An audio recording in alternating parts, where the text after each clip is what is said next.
Figlio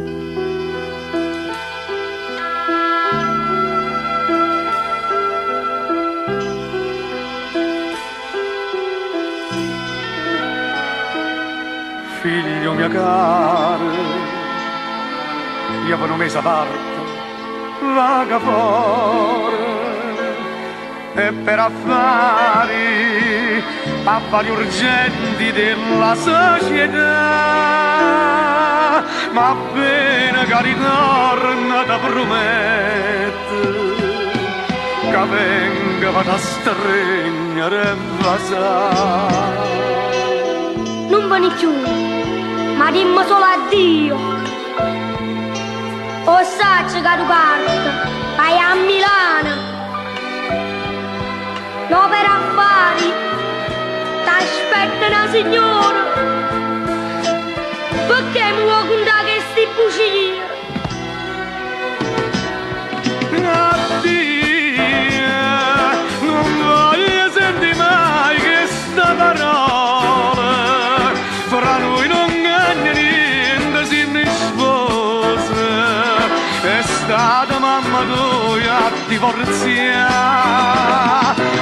Addio, ma se tu vuoi ci rinuncio sai. Ma sta parola che nasce con l'odio non mi va più sentire.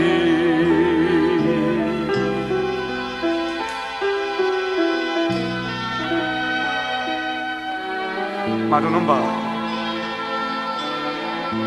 Ma cosa che sto occhio innocente? Non tenga colpa.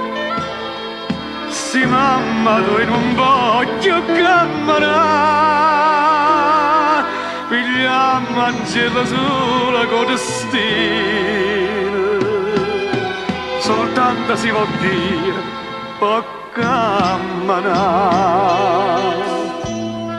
Ma allora si facesse pure io stesso. Lasciando a mamma mia, coppa una seggia, castiente se trascina che sta bella. Nessuno la aiuta a camminare.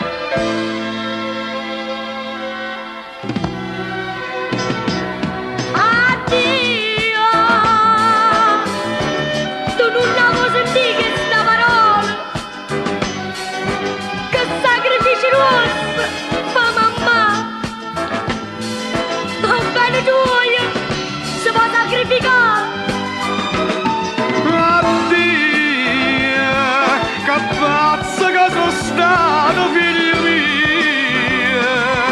Ma non voglio più che sto divorzio. Può sempre staccare.